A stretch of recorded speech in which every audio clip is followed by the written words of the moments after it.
नमस्कार प्यारे साथियों। मैं बी एल माली एक बार फिर आपका इस डिजिटल प्लेटफॉर्म पे हार्दिक स्वागत और अभिनंदन करता हूँ। प्यारे साथियों, मैं एकदम बढ़िया हूँ। आशा करता हूँ आप अच्छे होंगे, अच्छे से पढ़ रहे होंगे, आपको इतिहास पढ़ने में मज़ा आ रहा होगा। ठीक है, और आज का जो ये सेशन है वो हमारा कल जो हमने छोड़ा था उससे ठीक आगे का है। कल हमने पुरापाषाण काल का जो एक पार्ट था, निम्न पुरापाषाण काल अर्थात लोअर पैलियोलिथिक एज, उस पे हमने चर्चा की थी। और उसके जो जो उपकरण हैं जहाँ से मिले थे उनको हमने दो भागों में बांट के और उनके बारे में थोड़ी थोड़ी विशेषता लिख ली थी, है ना। जैसे उत्तरी भारत का सोहन सभ्यता वाला जो क्षेत्र था जिसको हमने चापर चापिंग पेगुल संस्कृति नाम दिया, वो हमने कर लिया था। और दक्षिण भारत में जो था हैंडेक्स संस्कृति, है ना, हैंडेक्स संस्कृति के बारे में हमने पढ़ लिया था। हैंडेक्स संस्कृति को मद्रास संस्कृति भी बोलते हैं क्योंकि मद्रास से खोजी गई थी। हैंडेक्स संस्कृति क्यों कहते हैं? क्योंकि हैंडेक्स खोजे गए थे। उसको दक्षिण संस्कृति भी कहते हैं क्योंकि दक्षिण भारत में हमको मिली थी। दक्षिण भारत में उसका भौगोलिक क्षेत्र है। और एक नाम और मिलता है एश्यूलियन संस्कृति। एश्यूलियन क्यों? क्योंकि ये जो हैंडेक्स मिले थे वो एश्यूलियन श्रेणी के थे। अर्थात एश्यूलियन जो शब्द है ना, वो फ्रांसीसी भाषा का शब्द है। और यूरोप महाद्वीप में एक साधु हुए थे एश्यूलियन नाम के। उन्होंने इस उपकरण को पहली बार उपयोग में लिया था, शायद ऐसा बताया जाता है ना, अनुमान है। तो उन साधु के नाम पर, क्योंकि उस साधु का नाम एश्यूलियन था, तो उसके नाम पर ये उपकरणों के नाम एश्यूलियन हो गए, है ना। ये चीज़ आज हम नोट करेंगे, उसके बारे में और डिटेल से लिखेंगे। एक मोटे तौर पे हमने दो प्रकार के विभाजन कल किए थे, ठीक है। तो उससे आगे का जो आज हम पढ़ेंगे वो पढ़ेंगे निम्न पुरापाषाण काल के प्रमुख क्षेत्र, है ना। पूरे भारत में कहाँ कहाँ से इसके जो उपकरण हैं वो हमको मिलते हैं, जो साक्ष्य मिलते हैं वो कहाँ कहाँ से मिलते हैं, आज की क्लास में हम ये पढ़ने वाले हैं, ठीक है। एक बात और बता दूं प्यारे साथियों, मेरे से आप लोगों ने पूछा भी है, कई लोग व्यक्तिगत रूप से भी मैसेज करते हैं कि सर आपसे कोई टॉपिक छूट जाए तो आप उसको फिर से पढ़ा देना या दोबारा बता दिया करो, कोई गलती हो जाए तो उसको ठीक करवा दिया करो। देखो मैं आपको बता दूं, सबसे पहले तो टॉपिक की बात बताऊं कि टॉपिक छूट जाए। देखो मेरे पास कंप्लीट पाठ्यक्रम है, मैंने पाठ्यक्रम का प्रिंट करवाया हुआ है अपने स्कूल व्याख्याता का। और उसके एक एक बिंदु को ऐसे, जैसे अपन एक बिंदु पूरा होगा उसमें राइट का निशान लगा देंगे, फिर अगला बिंदु पूरा होगा उस पर राइट का निशान लगा देंगे। इस प्रकार से अपन आगे बढ़ेंगे तो एक भी टॉपिक आपका छूटेगा नहीं। कंप्लीट पाठ्यक्रम मैंने प्रिंट करवा रखा है, ठीक है। और आपको भी वो पाठ्यक्रम प्रिंट करवा लेना चाहिए वेबसाइट से डाउनलोड करके। और यदि आप वेबसाइट से डाउनलोड नहीं कर पाते हो तो मैं उपलब्ध करवा दूंगा आपको। अभी 2-4 दिन में एक टेलीग्राम चैनल बनाएंगे, तो उस टेलीग्राम चैनल पर मैं उस पाठ्यक्रम की PDF शेयर कर दूंगा, तो आप उसको निकलवा के प्रिंट करवा सकते हो। क्योंकि कई लोगों की ये डिमांड थी कि सर टेलीग्राम चैनल का लिंक भी भेजिए, ठीक है। तो टेलीग्राम चैनल बनाया नहीं है, अभी कुछ दिनों में बना के और उसमें हम जो भी मटेरियल होगा वो आप तक प्रोवाइड करवा दिया जाएगा। एक तो बात हुई है। दूसरी बात ये है कि मेरे से यदि कोई गलती होती है तो उसको अगली क्लास में ठीक करवा देने की, तो ये तो मैं बिल्कुल करवाऊंगा। मैं खुद पढ़ाने के बाद उस पूरी क्लास को देखता हूँ और सुनता हूँ पूरी क्लास को, और यदि उसमें कुछ गलती रहती है तो अवश्य मैं अगली क्लास में है जो उसको सुधरवा दूंगा, है ना।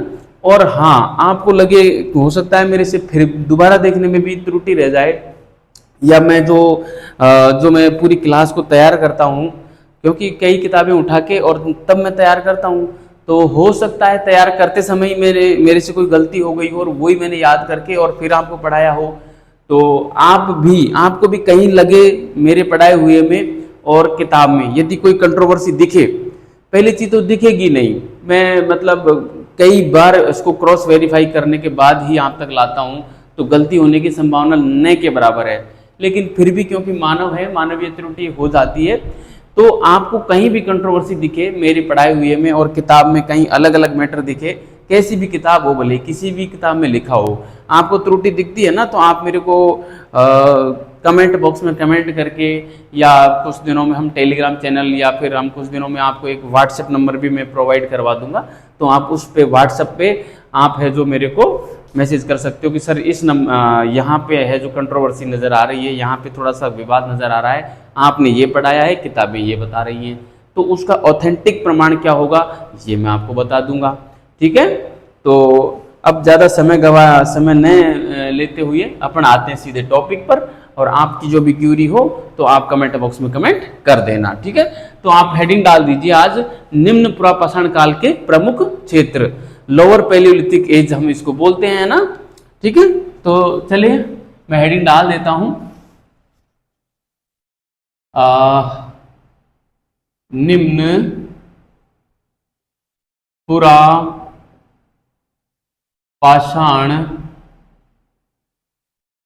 काल के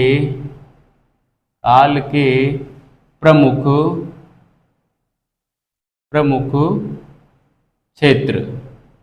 ठीक है, निम्न पुरापाषाण काल के प्रमुख क्षेत्र। निम्न पुरापाषाण काल को हम बोलेंगे, मैं यहाँ पे अंग्रेजी में लिख देता हूँ ऐसे, लोअर पैलियोलिथिक एज, LPA बोल देता हूँ मैं शॉर्ट में ना, लोअर पैलियोलिथिक एज। ठीक है, आप अंग्रेजी में याद रखोगे तो आपको आसानी रहेगी, हिंदी में याद रखोगे तो थोड़ा सा कंफ्यूजन हो जाएगा आपको ना, इसलिए निम्न को लोअर, पैलियोलिथिक एज को पैलियोलिथिक यानी पुरापाषाण काल, एज मतलब काल। ठीक है, तो इसमें जो हम देखेंगे सबसे जो पहला पॉइंट होगा, देखो निम्न पुरापाषाण काल के प्रमुख क्षेत्रों में हमको लगभग निम्न पुरापाषाण काल के जो क्षेत्र हैं भारत के विभिन्न भागों से हमको मिले हैं, ये बात हमने कल लिखी थी, और उनको हमने दो प्रमुख क्षेत्रों में बांटा था, एक चापर चापिंग पेबुल संस्कृति है ना, जिसको हम सोहन घाटी सभ्यता भी कहते हैं, ये उत्तरी भारत की है, और एक था हैंडेक संस्कृति जो कि दक्षिणी भारत की है ना। तो इनके भी विभिन्न क्षेत्र हैं, उनको आज हम देखने वाले हैं, डिटेल से देखने वाले हैं, है ना। और फिर इसके अलावा भी जो अन्य स्थानों से मिले हैं, भारत के पूर्वी भारत से भी मिले हैं, दक्षिणी भारत से भी मिले हैं, तो और जहाँ जहाँ से जो जो मिले हैं वो सारी बातें हम आज देखने वाले हैं। तो आप पॉइंट नंबर डाल के और बस सीधे लिखते जाएं, इसका कोई सिंप्लीफिकेशन नहीं है, आज बस इसके क्षेत्र ही देखेंगे हम, है ना। तो इसमें ऐसे कोई डायग्राम वगैरह बनाने की आज आवश्यकता नहीं है, क्योंकि इसके प्रमुख क्षेत्र ही आज की पूरी क्लास में पूरे हो पाएंगे। ठीक है, तो एक नंबर डाल के हम सोहन सभ्यता के बारे में पढ़ते हैं। सोहन घाटी सभ्यता या सोहन संस्कृति भी हम कोई सोहन संस्कृति भी हम नाम दे सकते हैं।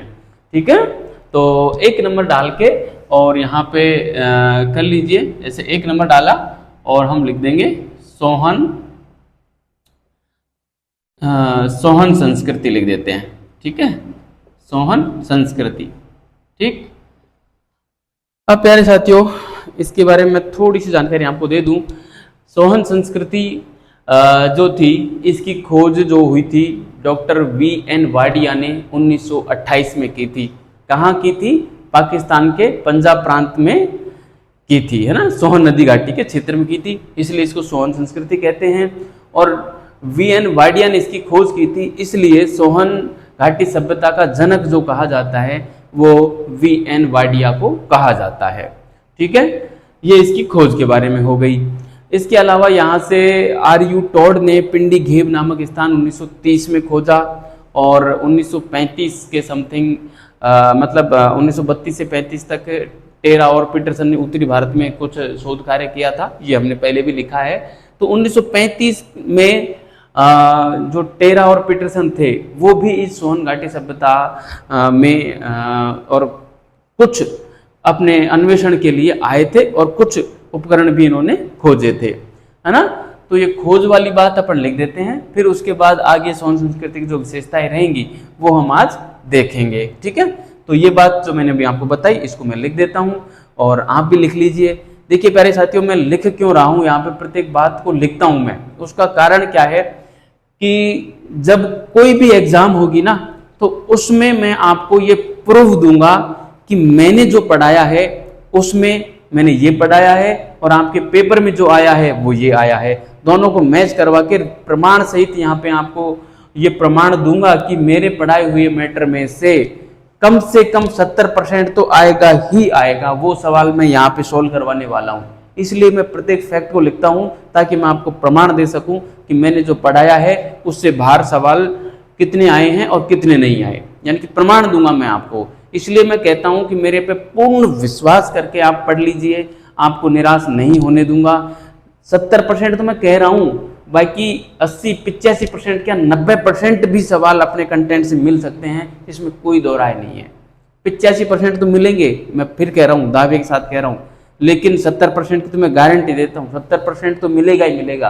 और 70% ऊपर कट ऑफ इतिहास विषय के किसी भी पद के लिए नहीं जाती, चाहे वो प्रोफेसर की हो, चाहे नेट की हो, चाहे फर्स्ट ग्रेड की हो, या टीजीटी, पीजीटी, केवीएस, एनवीएस, जो भी हो, कहीं भी नहीं जाती। इसलिए आप पूर्ण विश्वास के साथ आप पढ़ते रहें, मैं जितना पढ़ा रहा हूँ उतना पढ़ते रहें, किसी प्रकार की पुस्तक पढ़ने की आपको आवश्यकता नहीं है। देखो, सेलेक्टेड स्टडी जब तक नहीं करोगे ना, सिलेक्शन नहीं होगा। जितना अधिक मैटर होगा उतना ही हम भटकेंगे, भटकाव आएगा। इसलिए आप जो मैं पढ़ा रहा हूँ उस पर पूर्ण विश्वास करके इसको बस तैयार रोज के रोज करते जाइए बस, और आप प्रैक्टिस करते जाइए बस।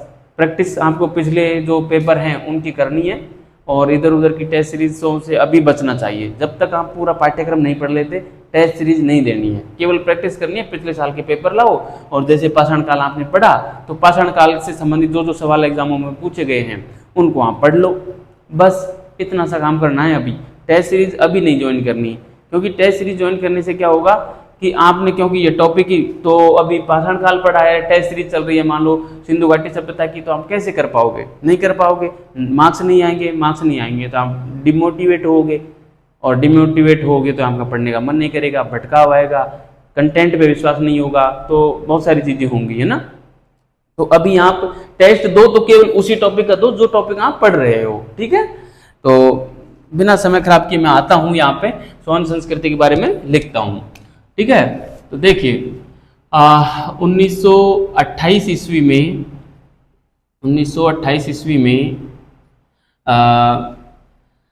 Doctor VN. वाडिया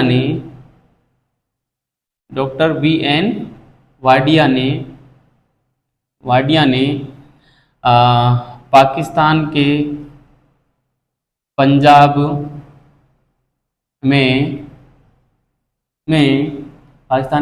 में सोहन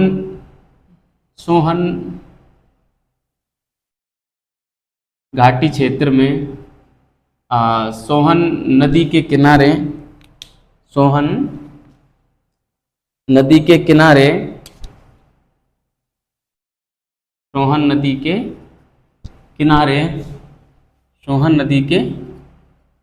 किनारे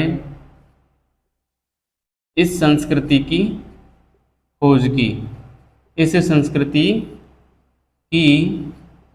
खोज की, है ना। इसलिए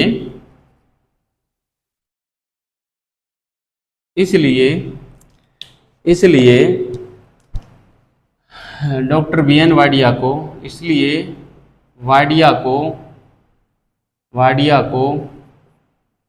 सोहन संस्कृति का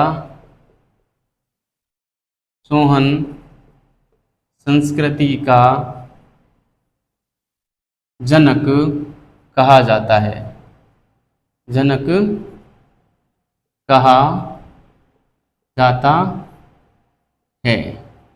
ठीक है।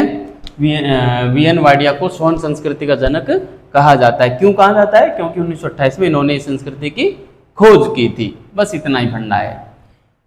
इसी में एक दूसरा फैक्ट और है, इसको आप 1 नंबर का बिंदु डाल सकते हो, 2 नंबर का बिंदु इसमें लिखेंगे हम कि 1930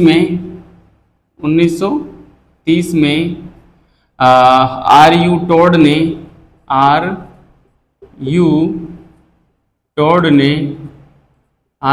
टोड ने पिंडी घेब, एक जगह का नाम है पिंडी घेब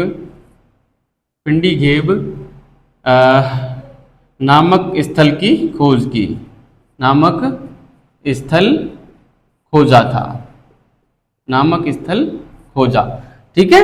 पिंडी घेव नामक स्थल किसने खोजा? आर्यो टोड ने खोजा 1930 में, जो कि सोहन संस्कृति का क्षेत्र है। लगभग हमारे जो जम्मू कश्मीर वाला क्षेत्र है ना, उसी के आसपास कहीं ये क्षेत्र है। ठीक है। तीसरे नंबर पे मैं इसमें लिख सकता हूं कि 1935 ईस्वी में टेरा व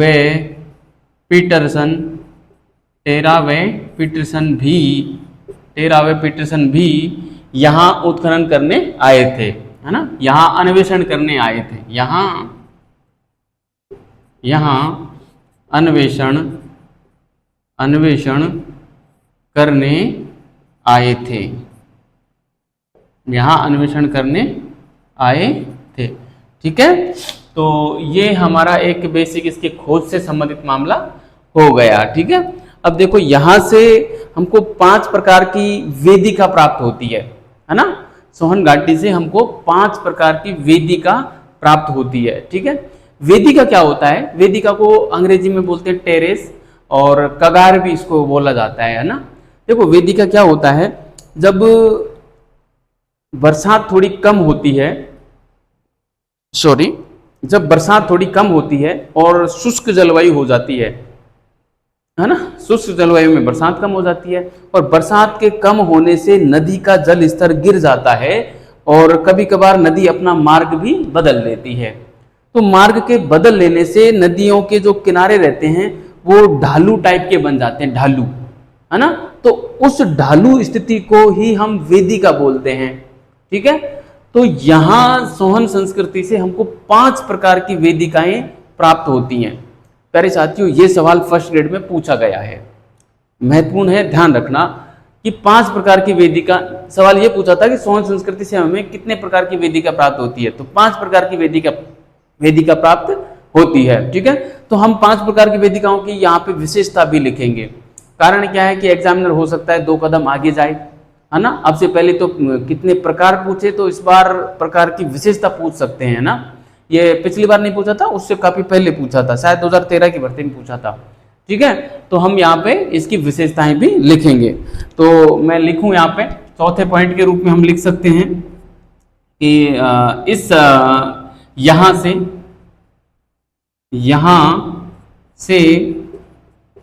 5 प्रकार की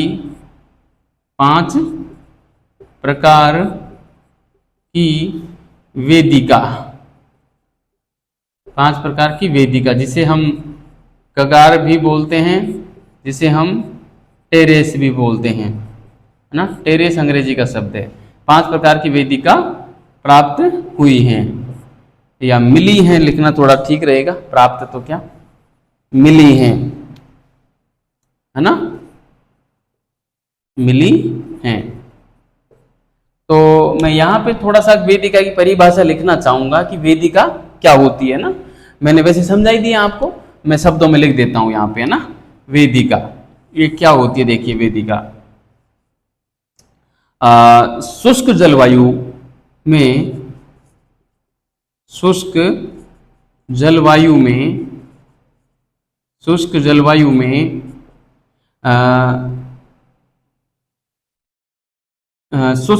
में जब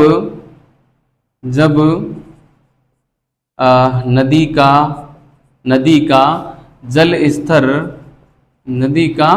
जल स्तर शुष्क जलवायु में जब नदी का जल स्तर कम हो जाता है,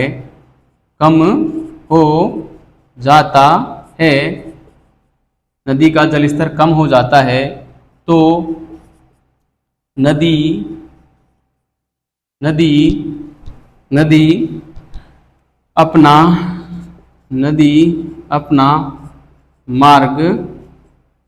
अपना मार्ग बदल लेती है। नदी अपना मार्ग बदल लेती है, जिसके कारण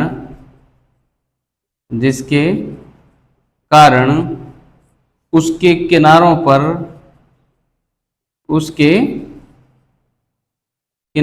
पर एक ढालू जमीन बन जाती है। उस ढालू जमीन को ही हम वेदिका, टेरेस या कगार कहते हैं।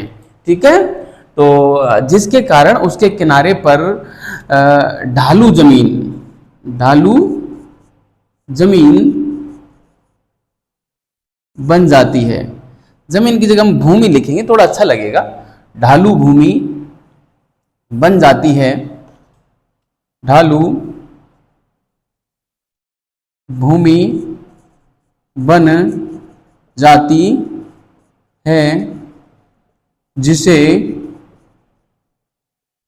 जिसे हम वेदिका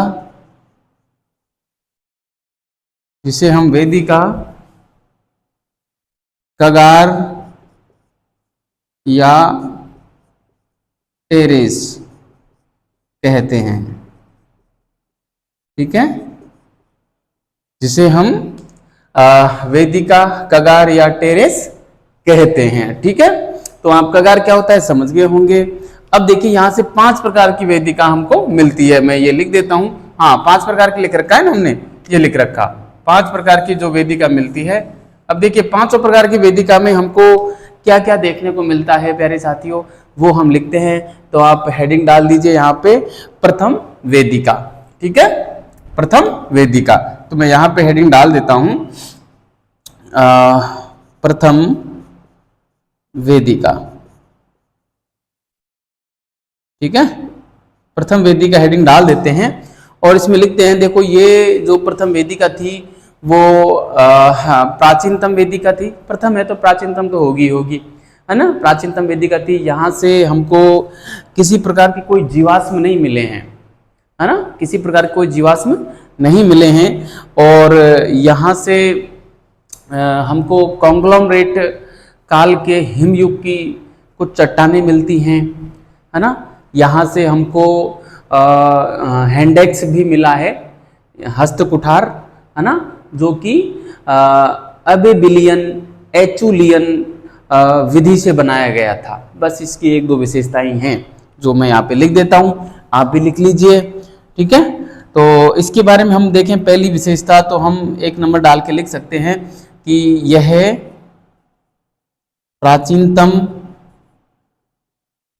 प्राचीनतम वेदिका है, यह प्राचीनतम वेदिका है। ठीक, नंबर 2 पे हम लिख सकते हैं यहाँ से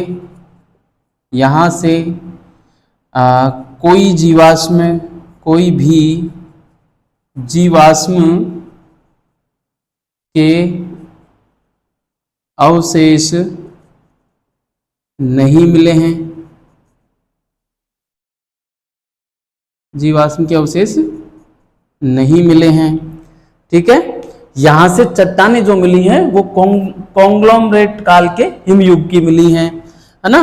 तो हम ये डाल सकते हैं तीसरे नंबर पे कि यहां से प्राप्त चट्टानें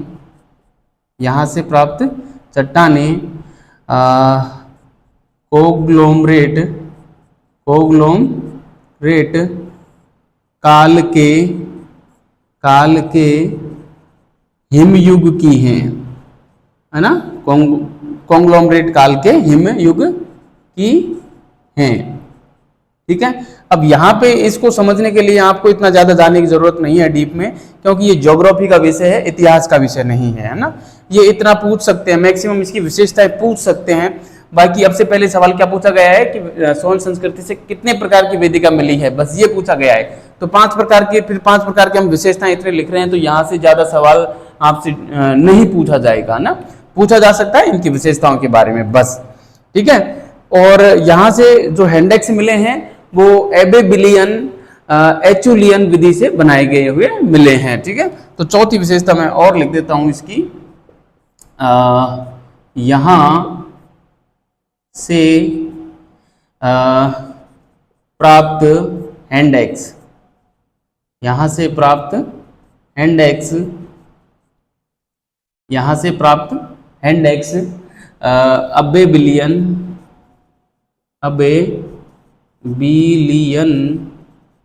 अबेबिलियन एचुलियन। देखो ये भी एक हैंडेक्स निर्माण प्रक्रिया का नाम है ना। बस आप केवल नाम ध्यान रखना, प्रक्रिया क्या है ये इतना जानने की जरूरत नहीं है। यहां से प्राप्त हैंडेक्स अबेलियन एचुलियन विधि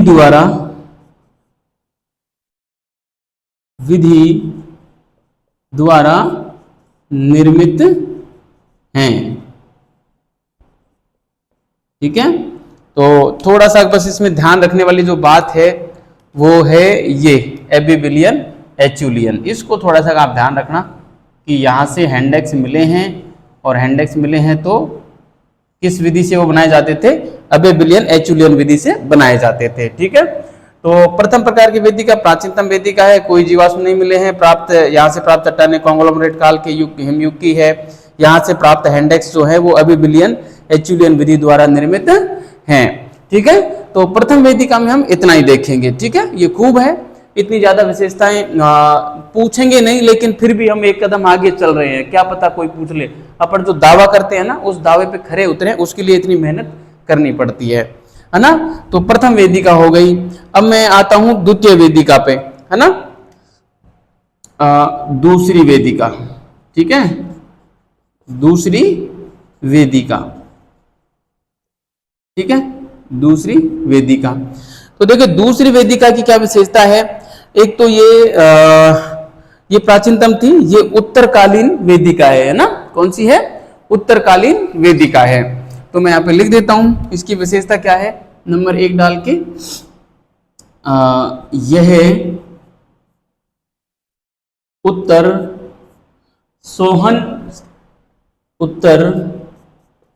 सोहन कालीन वेदिका है।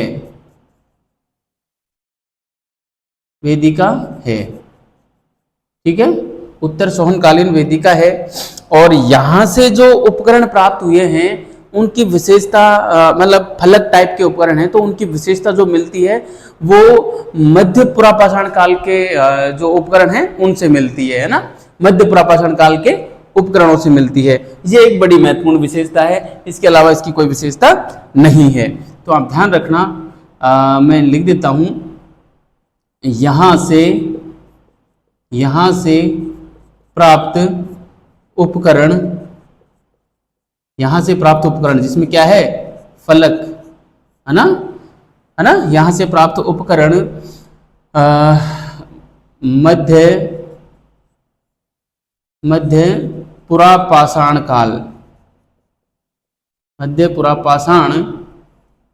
कालीन है।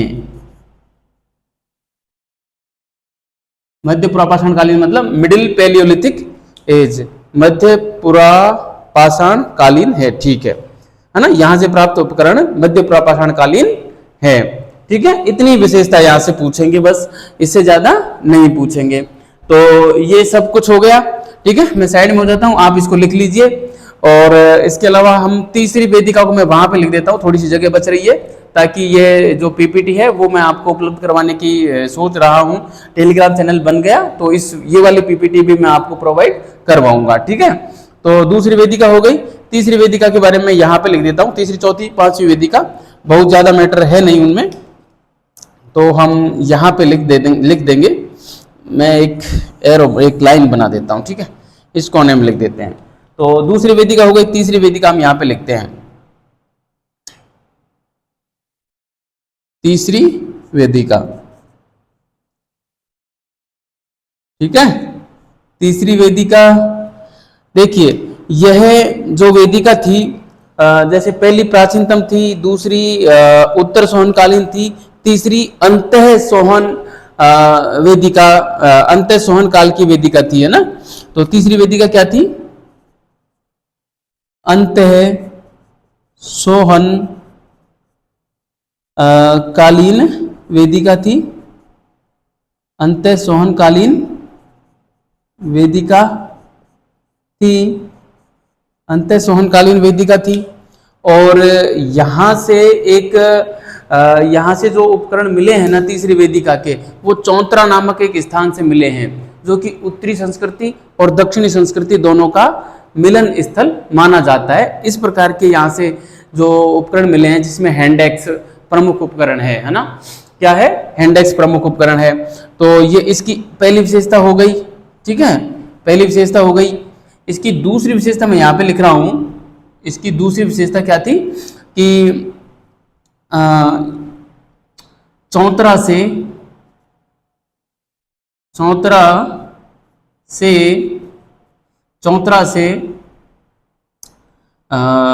हैंडेक्स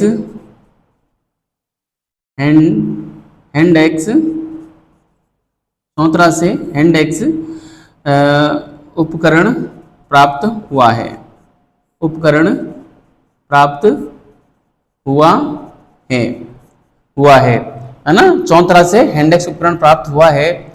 मैं यहाँ पे लिख दे रहा हूँ चौतरा,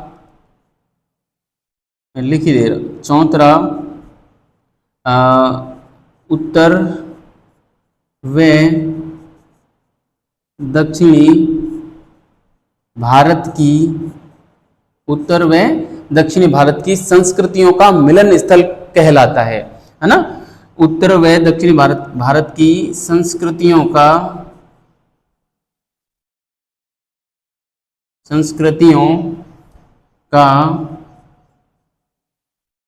मिलन स्थल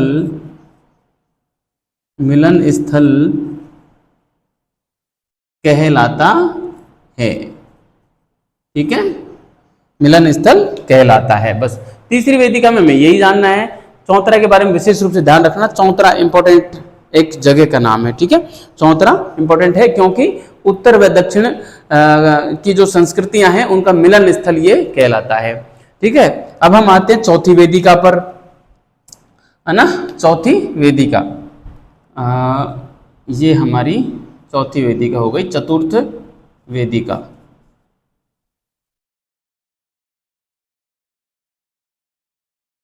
चतुर्थ वेदिका, ठीक है। तो चतुर्थ वेदिका जो है वो विकसित सोहन सभ्यता कालीन वेदिका है, बस इसमें यही विशेषता और ज्यादा कुछ है नहीं। तो यहाँ पे हम लिख सकते हैं यह विकसित सोहन कालीन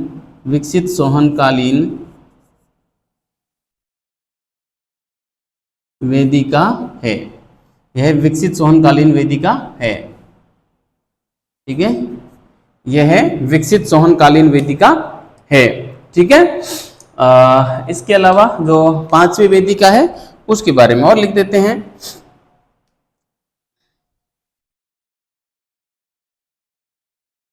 पांचवी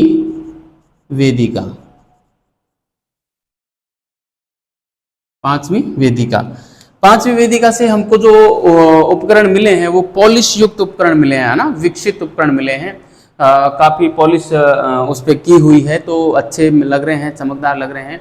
तो जो कि नवपाषाण काल की विशेषता है ना, नवपाषाण काल आगे हम पढ़ेंगे, अभी तो हम पुरापाषाण काल पढ़ रहे हैं, उसके बाद हम मध्यपाषाण काल पे आएंगे और उसके बाद हम कहाँ जाएंगे, नवपाषाण काल पे। तो वो जो काल है नवपाषाण काल, उसके जो उपकरण मिले हैं वैसे उपकरण हमको यहाँ पे मिल गए थे, ठीक है। तो मैं यहाँ पे लिख देता हूं कि पांचवी वेदिका से कि यहां से पॉलिशदार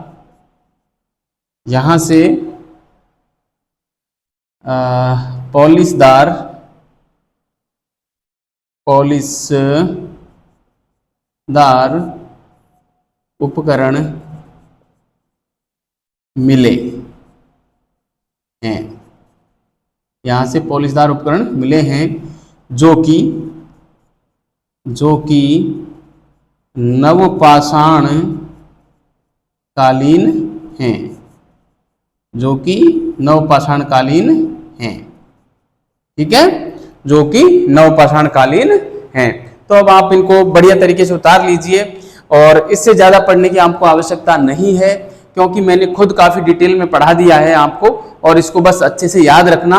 और विशेष रूप से आप इनकी एक एक दो विशेषताएं हैं, जैसे दूसरी वेदिका में हमको मध्य पुरापाषाण कालीन उपकरण मिले हैं, तो ऐसा पूछा जा सकता है कि निम्न पुरापाषाण कालीन स्थल सोहन संस्कृति की किस वेदिका से आपको मध्य प्रपाषाण काल के साक्ष्य मिले हैं तो दूसरी वेदिका से मिले हैं, किस वेदिका से नवपाषाणकालीन साक्ष्य मिले हैं तो पांचवी वेदिका से मिले हैं। ऐसा कौन सा स्थल है जो उत्तरी भारतीय संस्कृति दक्षिण भारतीय संस्कृतियों का मिलन स्थल है तो चौंतरा है। यहां से जो सवाल बनने की जो चांसेज हैं मैं आपको बता दूं, एक तो ये नवपाषाणकालीन स्थल के बारे में पूछा जा सकता है, ये अंडरलाइन मैंने कर दिया, ठीक है।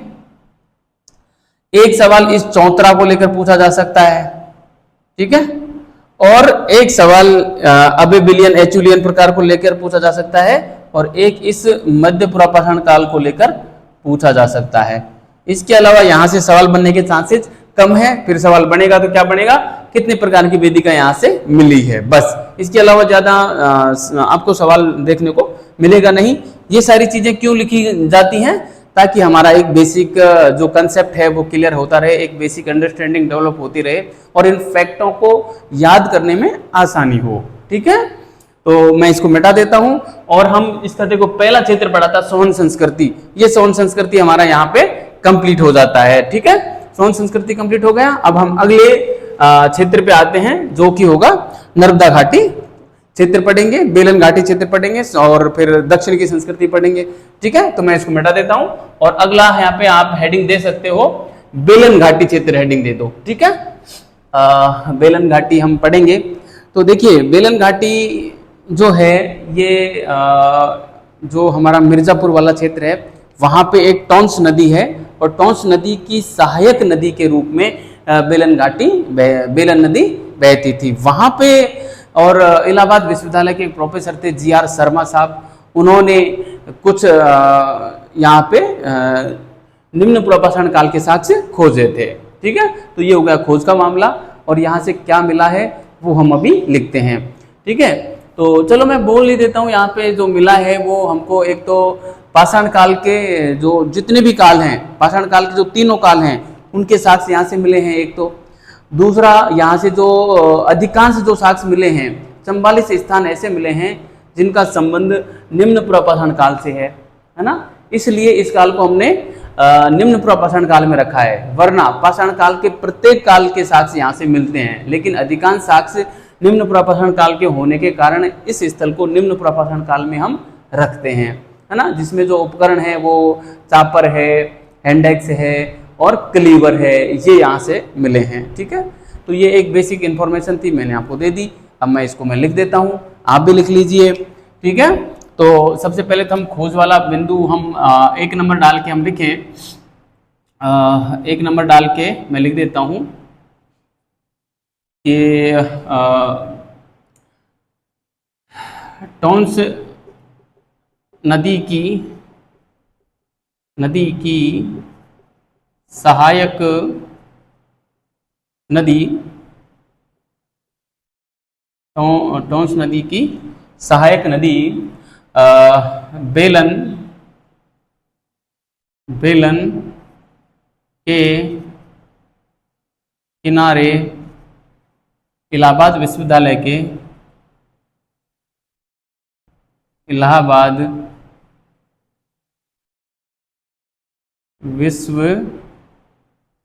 विश्वविद्यालय के प्रोफेसर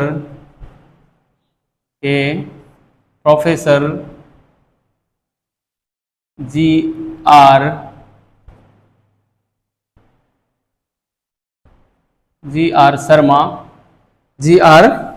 शर्मा ने इस स्थल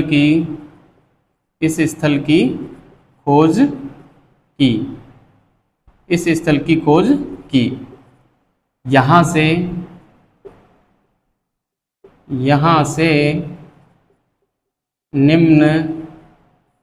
निम्नलिखित साक्ष्य प्राप्त हुए हैं,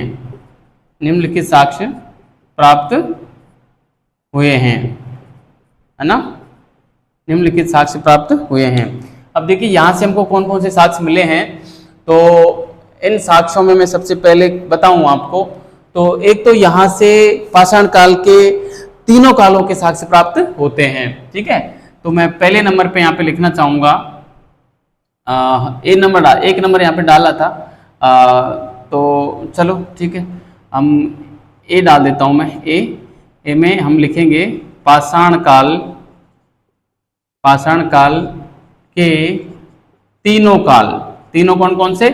पुरापाषाण काल, मध्य पाषाण काल और नवपाषाण काल। पाषाण काल के तीनों कालों के साक्ष्य यहाँ से प्राप्त हुए हैं। ठीक है, प्राप्त हुए हैं। एक तो ये हो गया। दूसरा है कि यहाँ से 44 स्थान ऐसे हैं जो निम्न पुरापाषाण काल के हैं, है ना। 44 स्थान ऐसे हैं जिनसे प्राप्त साक्ष्य, ऐसे लिखेंगे हम, जिनसे प्राप्त साक्ष्यों का संबंध निम्न पुरापाषाण काल से है। ठीक है, निम्न पुरापाषाण काल से है। निम्न पुरापाषाण काल से है। ठीक है, यहां से 44 स्थान ऐसे, यहां से नहीं लगाएंगे हम, यहां 44 स्थान ऐसे हैं जिनसे प्राप्त साक्ष्यों का संबंध निम्न पुरापाषाण काल से है। ठीक है, एक ये विशेषता हो गई। ये काफी महत्वपूर्ण विशेषता है, ध्यान रखना। ये पूछते हैं, कई बार पूछते हैं कि बेलन घाटी से प्राप्त 44 स्थान है, उनका संबंध किस काल से है? तो यहाँ पे निम्न पुरापाषाण काल हो जाएगा। ठीक है, सी हम देखें। सी में जो जाएगा, एक और विशेषता यहां से मिलती है। कौन कौन से साक्ष्य मिलते हैं? तो हम लिखेंगे यहां से हैंडेक्स, क्लीवर वे चापर, है ना, चापर मिले हैं, है ना। यहां से हैंडेक्स, क्लीवर व चापर मिले हैं। तो प्यारे साथियों, बेलन घाटी की ये विशेषता थी जो मैंने आपको मोटी मोटी बता दी।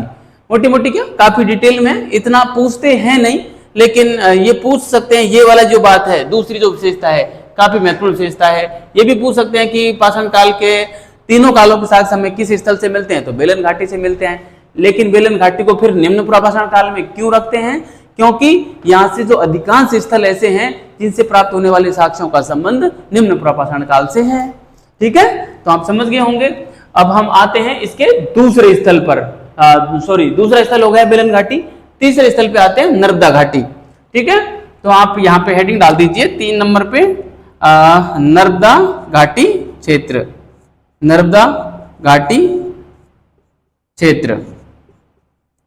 ठीक है, तो नर्मदा घाटी क्षेत्र जो था प्यारे साथियों, इसकी जो खोज का जो काम किया था, नर्मदा घाटी की खोज का काम वो किया था हमारे क्या नाम से, अरुण सोनकिया साहब ने किया था 1982 ईस्वी में। किसने किया था?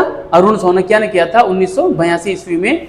जो हमारे दक्षिण में होशंगाबाद जिला जो है, होशंगाबाद के आसपास का जो नर्मदा घाटी का जो क्षेत्र था, वहां पे इसकी खोज हुई थी, है ना। और वहां से हमें कुछ साक्ष्य मिले थे, जिसमें एक मानव कंकाल मिला जो कि होमो इरेक्टस श्रेणी का था, है ना। होमो इरेक्टस श्रेणी का था मानव कंकाल।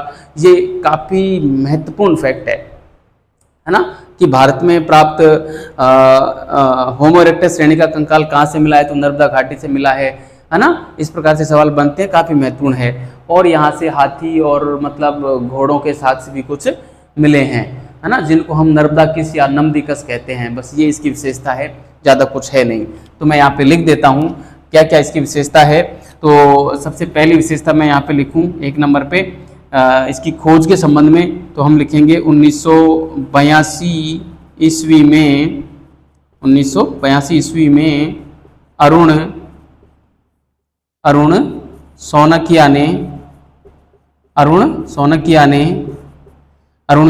ने होशंगाबाद के पास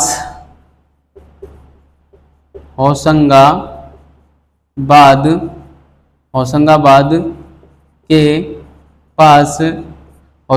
के पास नर्मदा नदी के किनारे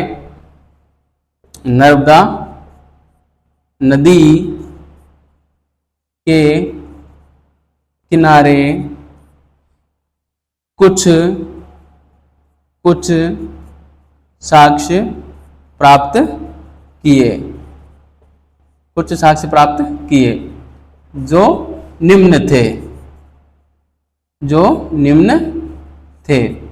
देखिए यहां से क्या क्या साक्ष्य प्राप्त किए जो निम्न थे। ठीक है, तो यहां से क्या क्या साक्ष्य प्राप्त किए उसमें हम डाल सकते हैं। ए नंबर में डाल देता हूं इसको। ए में हम रखेंगे कि एक मानव कंकाल मिला है ना, मानव कंकाल मिला है जो कि होमो इरेक्टस श्रेणी का है ना। तो यहां से मानव कंकाल मिला है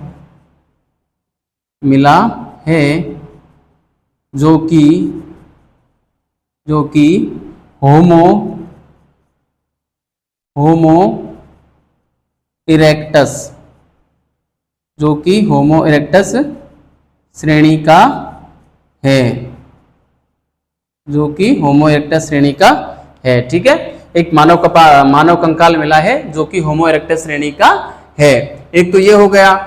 एक दूसरा एक यहाँ से और हाथी और घोड़ों के व अन्य कुछ पशुओं के जीवाश्म भी मिले हैं। तो यहाँ पे बी मैं लगा के लिख देता हूं। यहाँ से हाथी घोड़ा आदि पशुओं के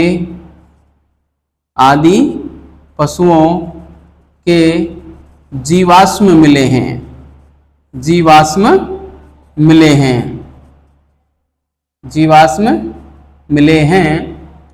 ठीक है, जिन्हें नर्मदा किस या नमदीकस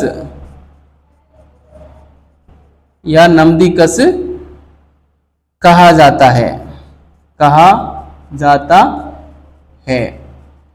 ठीक है, जिन्हें नमदीकस कहा जाता है।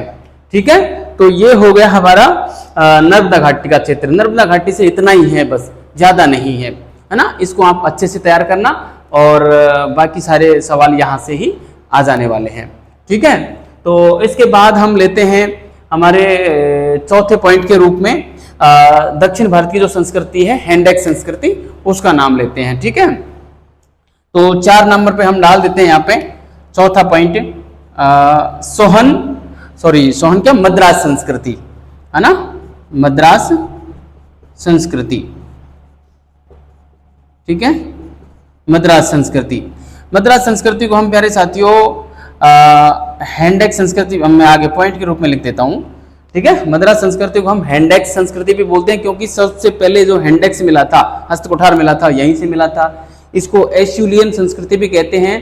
क्यों कहते हैं? क्योंकि उस हैंडेक्स जो यहाँ से मिला था उसी प्रकार का हैंडेक्स एक यूरोप महाद्वीप से भी मिला था और वो यहाँ से जो मिला उससे पहले मिला था यूरोप महाद्वीप में।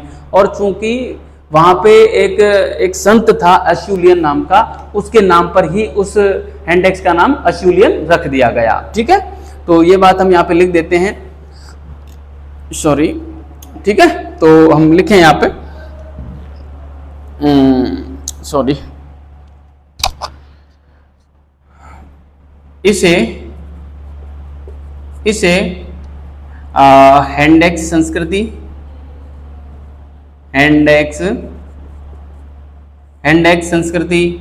कौमा दक्षिणी संस्कृति क्योंकि दक्षिण भारत में है, दक्षिणी संस्कृति कौमा एशुलियन संस्कृति, एशुलियन संस्कृति भी कहा जाता है, अश्यूलियन संस्कृति भी कहा जाता है। ठीक है, अश्यूलियन संस्कृति भी कहा जाता है। अश्यूलियन क्यों कहा जाता है, ये यति है, अश्यूलियन संस्कृति भी कहा जाता है। देखो अश्यूलियन क्यों कहा जाता है, इसका मैं बता तो दिया ही मैंने आपको, मैं यहाँ पे लिख भी देता हूं। आखिर अश्यूलियन क्यों कहा जाता है, देखिए अश्यूलियन ये फ्रांसीसी भाषा का तो शब्द है, फ्रांसीसी भाषा का शब्द है। ठीक है, फ्रांसीसी भाषा का शब्द है। ठीक है, और यूरोप में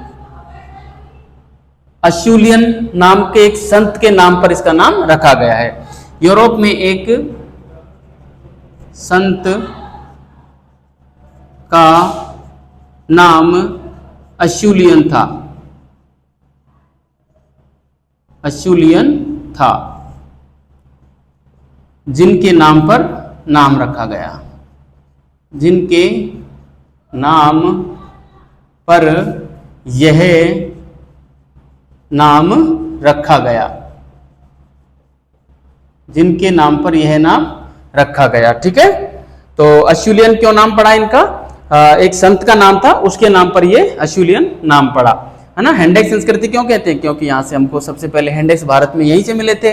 दक्षिणी संस्कृति क्यों कहते हैं, क्योंकि दक्षिण भारत में है। इस संस्कृति की खोज किसने की थी, मैंने आपको बताया है, रॉबर्ट ब्रूसफुट ने इस संस्कृति की खोज की थी। किस नदी के किनारे है ये, कोर्टलियर नदी के किनारे ये संस्कृति है, और रॉबर्ट ब्रूसफुट ने इस संस्कृति की खोज की थी, है ना। तो हम इसमें लिख देते हैं, देखो मद्रास संस्कृति हो गई। मद्रास संस्कृति के अंतर्गत हमको कई स्थल मिलते हैं, है ना, जिसमें वद मदुरै एक स्थल है, अतिरप्पक्कम एक स्थल है, पल्लवरम एक स्थल है। पल्लवरम से हमको जो हस्त कुठार मिला था पहली बार, है ना, पल्लवरम है। इसके अलावा गुडियम गुफा है ना, ये कई स्थल यहाँ से मिलते हैं। तो मैं यहाँ पे लिख दूं, सबसे पहले वद मदुरै को हम देखते हैं, है ना। तो यहाँ से खोजा गया जो सबसे बड़ी जो विशेषता मिलती है वो वद मदुरै की मिलती है। तो यहाँ पे आप एक नंबर हेडिंग डाल के लिख सकते हैं, वद मदुरै, वद मदुरै।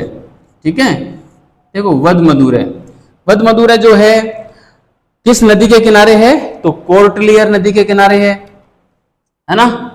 तो मैं डायरेक्ट यहां पे लिख रहा हूं कोर्टलियर नदी, कोर्टलियर नदी के किनारे, कोर्टलियर नदी के किनारे। ठीक है, खोज का काम किसने किया था, खोज का काम किसने किया था, तो ये किया था आरबी फुट ने, आरबी फुट ने खोजा। ठीक है, वही लगभग 1863 की बात है। ठीक है, 1863-64 लगभग हम 1863, क्योंकि खोज का काम कोई एक दिन का नहीं है कि खोज लिया, खोजते खोजते उनको साल भर गुजर जाती थी। 64 भी आ जाती थी, 63 में काम स्टार्ट किया, 64 तक पहुंचा, 65 तक, मतलब इनका शोध एक दिन में नहीं होता था, 2 दिन में नहीं होता था, सालों लग जाती थी। तो फिर साल भी बदल जाती है ना, इसलिए ये 63-64 ऐसे लिखा जाता है, तो कंफ्यूज होने की जरूरत नहीं है। ठीक है, और कोर्टलियर नदी के किनारे खोजा था, आरबी फुट ने खोजा था। और यहां से मिला क्या है, हैंडेक्स मिला है। वो भी 2 प्रकार के हैंडेक्स मिले हैं। एक तो काफी अच्छी क्वालिटी के हैंडेक्स हैं, जिनको तो हम एश्यूलियन बोलते हैं, और एक भौंडे प्रकार के, जो थोड़े भद्दे प्रकार के, यानी कि अपरिष्कृत जो हैंडेक्स मिला है यहां से, उसको हम अबेबिलियन कहते हैं, एबीविलियन कहते हैं, है ना। ठीक है, तो मैं यहां पे लिख सकता हूं कि 2 प्रकार के हैंडेक्स यहां से मिले हैं। ठीक है, 2 प्रकार के हैंडेक्स मिले, 2 प्रकार के हैंडेक्स मिले। देखिए 2 प्रकार के हैंडेक्स में कौन कौन से हैं, मैं यहाँ पे दोनों प्रकार के हैंडेक्स लिख देता हूं। ठीक है, 2 प्रकार के हैंडेक्स कौन कौन से हैं, एक तो है अबेविलियन,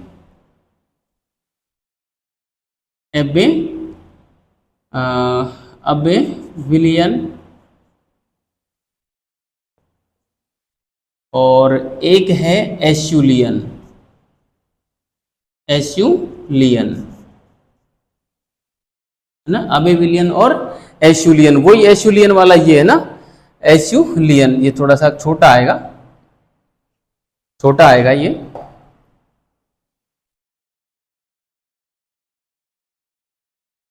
एस्यूलियन, ठीक है। ये था परिष्कृत, परिष्कृत का मतलब शुद्ध, मतलब अच्छा, पॉलिश वाला, परिष्कृत, है ना। और ये था अपरिष्कृत, है ना। ये कैसा था, अपरिष्कृत,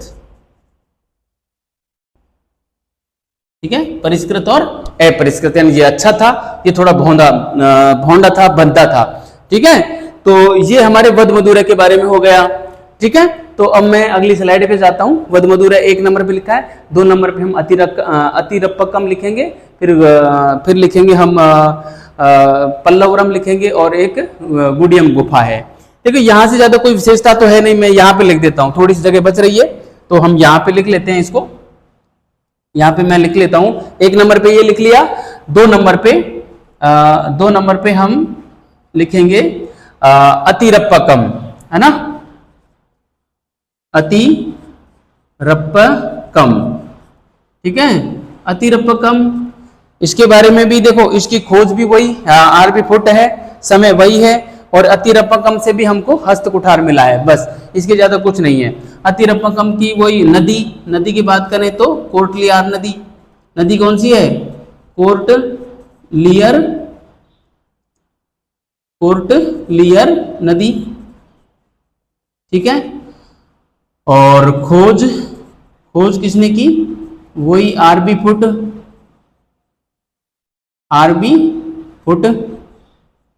खोज आरबी फुट ने, है ना। और यहां से मिला क्या है, साक्ष्य क्या मिला है, तो साक्ष्य के रूप में जो मिला है वो हैंड-एक्स मिला है, ठीक है, हैंड-एक्स मिला है, बस हैंड-एक्स मिला है, इतना सही है इसमें।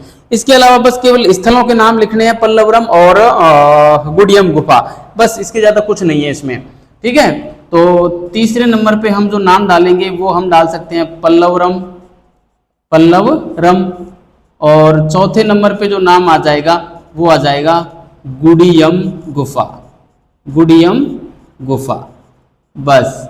इसके अलावा आपको कुछ भी याद रखने की आवश्यकता नहीं है, इतना डिटेल से मैंने करवाया है कि आपको यहां से सवाल मिल जाएगा, बस इससे बाहर सवाल नहीं जाएगा।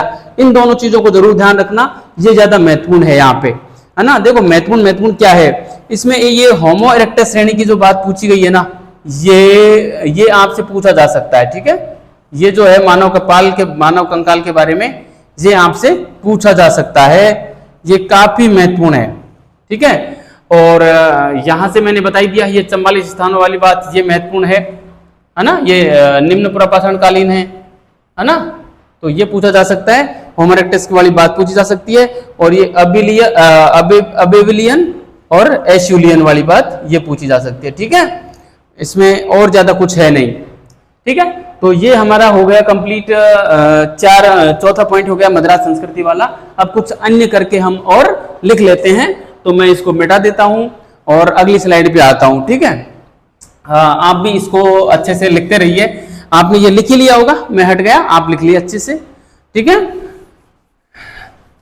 तो प्यारे साथियों, ये लगभग हम इसके खत्म करने के कगार पे हैं, निम्न पुरापाषाण काल हमारा लगभग पूरा होने को है, बस इसके बारे में छोटा सा मामला और बचा है, फिर ये पूरा हो जाएगा, है ना। देखिए प्यारे साथियों, ये थोड़ा सा एक जटिल टॉपिक है, इतिहास का, संपूर्ण इतिहास का थोड़ा सा जटिल टॉपिक है, क्योंकि काफी कुछ इसमें डिवाइडेशन किया हुआ है, तो थोड़ा सा बोरिंग लग सकता है। इसके बाद अगला जो टॉपिक आएगा बड़ा ही शानदार आएगा, हड़प्पा सभ्यता वाला, ठीक है। तो यहाँ पे मैं 5वां पॉइंट डाल के और लिख देता हूं अन्य क्षेत्र, ठीक है। अन्य क्षेत्र में हम सबसे पहले हम देखने वाले हैं, एक तो राजस्थान के कुछ स्थलों के नाम लिख देता हूं, राजस्थान वाला पोर्शन राजस्थान के इतिहास में हम पढ़ेंगे। तो 1 नंबर पे मैं लिखूं राजस्थान, ठीक है। तो राजस्थान में जो स्थल मिलते हैं वो मिलते हैं हमको, डीडवाना मिलता है नागौर का, है ना, डीडवाना, सिंघी तालाब, ये नागौर में ही है, सिंघी तालाब, है ना, डीडवाना, सिंघी तालाब, अमरपुरा, है ना, डीडवाना, सिंगी तालाब, अमरपुरा, है ना, ये सारे क्षेत्र हैं, ये नागौर के समथिंग पड़ते हैं। इसके अलावा चित्तौड़गढ़ जो है, चित्तौड़गढ़ में पड़ता है सोनित क्षेत्र, चित्तौड़गढ़ में सोनित क्षेत्र पड़ता है। इसके अलावा हम जोधपुर ले सकते हैं, जोधपुर, है ना, जोधपुर, अजमेर, इन सब के बारे में हम राजस्थान के इतिहास में पढ़ेंगे। ठीक है, तो एक हो गया राजस्थान। इसके अलावा हम बात करें दूसरे नंबर पे, राजस्थान के जस्ट नीचे चले जाएं हम गुजरात में हम आ जाएं तो गुजरात में जो है हमारे साबरमती नदी वाला क्षेत्र है और हरिण घाटी का जो क्षेत्र है, वहां से हमको कुछ साक्ष्य मिलते हैं, है ना। तो गुजरात में एक नंबर पे हम डाल सकते हैं साबरमती घाटी क्षेत्र, ठीक है। और 2 नंबर पे हम डाल सकते हैं यहाँ पे हिरण घाटी क्षेत्र, ठीक है, हिरण घाटी क्षेत्र, ठीक है। एक अमरथी नाम और मिलता है, अमरथी, ठीक है, वो भी आप लिख सकते हैं। ठीक, तो ये गुजरात हो गया। इसके बाद हम जाएं तीसरे पॉइंट पे, तो महाराष्ट्र की तरफ जा सकते हैं। महाराष्ट्र से भी कुछ साक्ष्य मिलते हैं, जिसमें हमको जो गोदावरी नदी घाटी का क्षेत्र है, उसका एक क्षेत्र है गंगावाड़ी, है ना। तो यहाँ पे 1 नंबर डाल के हम लिख सकते हैं गोदावरी, सॉरी,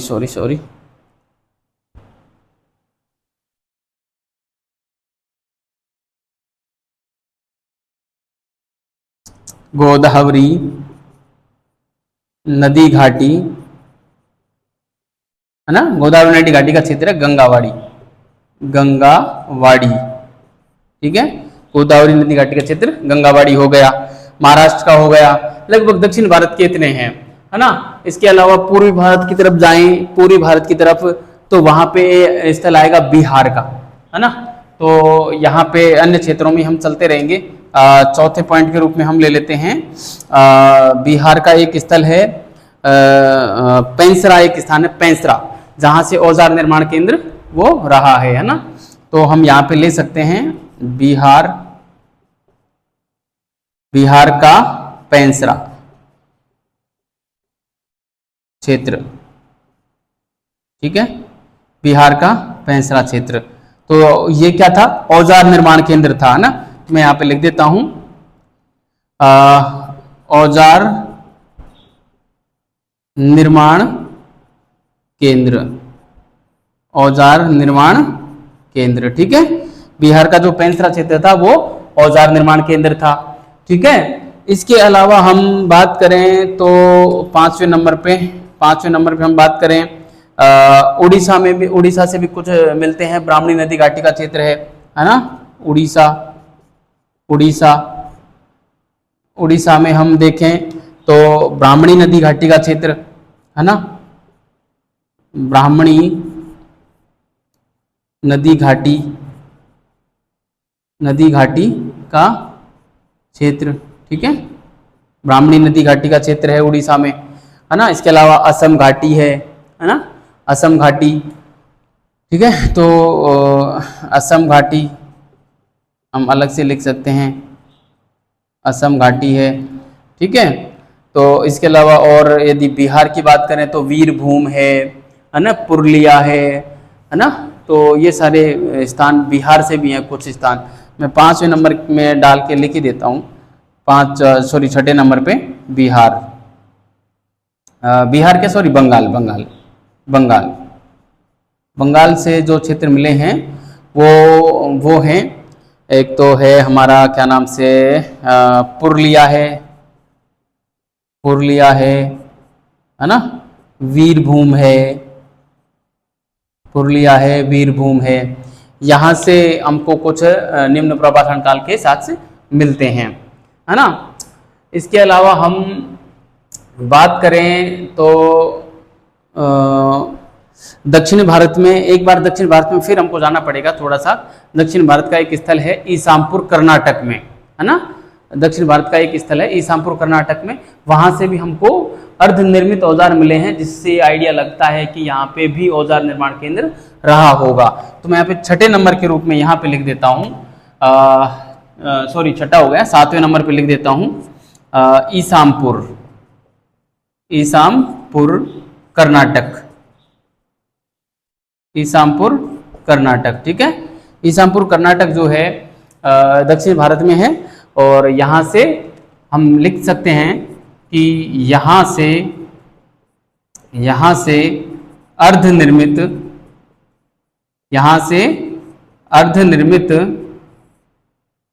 से अर्धनिर्मित उपकरण प्राप्त हुए हैं, उपकरण प्राप्त हुए हैं, यहाँ से अर्धनिर्मित उपकरण प्राप्त हुए हैं, जिससे यह अनुमान लगाया जाता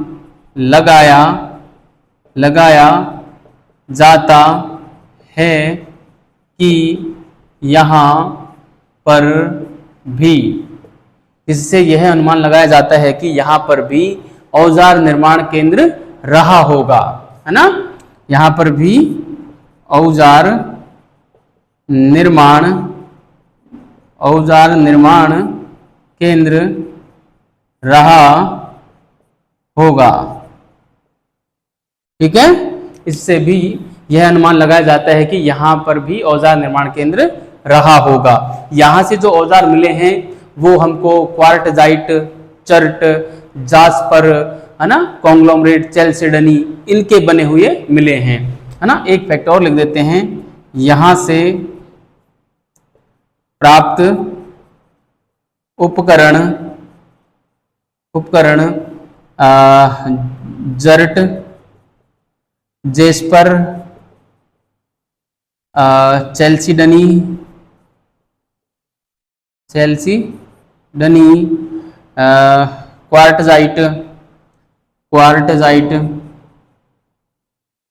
क्वार्टजाइट, आदि से निर्मित मिले हैं। ठीक है, आदि से निर्मित मिले हैं। ठीक है, तो प्यारे साथियों, निम्न प्रभाषण काल के ये प्रमुख जो क्षेत्र थे उनका अध्ययन हमने कर लिया है, और इसी के साथ ही हमारा ये जो निम्न प्रभाषण काल है ये आज यहीं पूरा होता है ना। आप इसको अच्छे से तैयार करना, बेहतरीन तरीके से आप इसको पढ़ना, अच्छे से है जो इसको पूरा मेमोराइज करना अच्छे से, है ना, पूरा पढ़ना, फिर अपने रजिस्टर को बंद करके, फिर आंख बंद करके इसको एक बार बोलने का प्रयास करना कि देखिए क्या क्या क्या क्या पढ़ाया गया है, किसमें क्या है ना। इस प्रकार से आप पढ़ोगे तो अच्छे से याद हो जाएगा। यहाँ से सवाल बनते हैं, है ना, इसलिए मैं बार बार कह रहा हूँ कि अच्छे से पढ़ना। ठीक है, आगे हम अगली जो क्लास होगी वो होगी हमारी मध्य पुरापाषाण काल, अर्थात मिडिल पैलियोलिथिक एज की होगी। ठीक है, तो आप अच्छे से इसको पढ़ना और अगली क्लास का इंतजार करना। इसमें आपको कुछ पूछना हो तो जरूर कमेंट करना, आपके कमेंट का जवाब दिया जाएगा। आपका देखो एक कमेंट हमारे लिए, है ना, एक मोटिवेशन का काम करता है।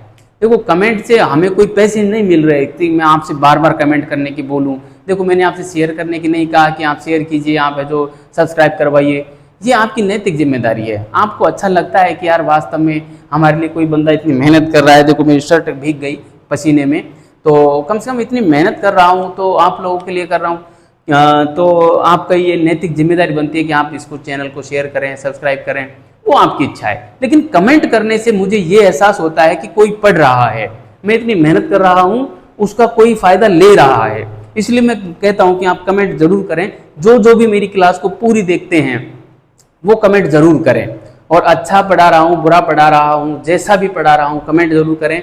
और आपकी कोई सलाह हो तो वो भी कमेंट के माध्यम से मेरे तक पहुँचा दें, है ना, तो उसको मैं और अपने में सुधार करने की कोशिश करूँगा। ठीक है, कुछ लोग कमेंट करते हैं तो मुझे बड़ा अच्छा लगता है, तो मुझे ये लगता है कि वो लोग तो कम से कम मेरी क्लास को अच्छे से देख रहे हैं। तो ठीक है प्यारे विद्यार्थियों, मिलते हैं अगली क्लास में, तब तक के लिए धन्यवाद। आप अच्छे रहिए, मस्त रहिए और पढ़ते रहिए।